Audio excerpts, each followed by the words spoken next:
یہ بتائیے گا کہ سرفراز بھگٹی صاحب نے کہا تھا، جو بات آپ کر رہے ہیں اسی کنٹیکسٹ میں، کہ مولانا فضل الرحمان سے متعلق جو تھریٹ الرٹ ہے وہ بھی موصول ہوا ہے، تو آپ کی کیمپین جب بھی الیکشن ہو مولانا صاحب ہی لیڈ کریں گے یا کوئی سبسٹیچیوٹ بھی ہے؟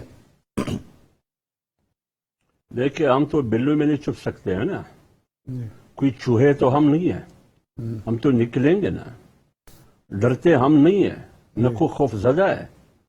مولانا پر 3 خودکش حملے ہوئے ہیں، پھر بھی مولانا جلسے کرتے، جلسوں میں جاتے، ہجوم میں جاتے، کہیں بھی نہیں بھاگا مولانا۔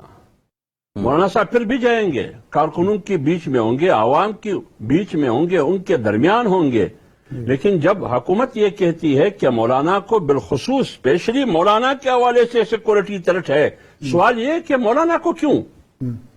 مولانا کو کیوں؟ کیا اس لیے کہ وہ اسلام کی بات کر رہا ہے؟ کیا اس لیے کہ وہ جمہوریت کی بات کر رہا ہے؟ کیا اس لیے کہ وہ آئین کی بات کر رہا ہے؟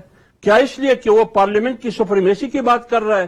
کیا وجہ ہے کہ صرف مولانا کے لیے رکاوٹیں کھڑی کی جاتی ہے؟ جمعیت علماء اسلام باجوڑ میں دیکھیے، ایک دھماکے میں میرے 75 کارکن شہید ہو جاتے ہیں، درجنوں ٹارگٹ کلنگ ہوئی ہے اس کے بعد بھی اور اس سے پہلے بھی۔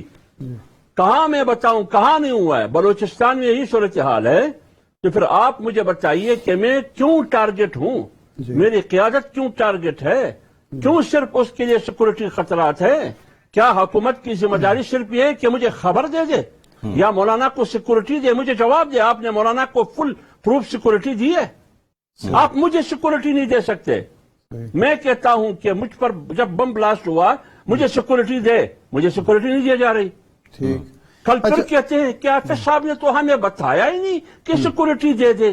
اچھا، تو یہ ریاست، یہ حکومت، جی یہ آپ کا سسٹم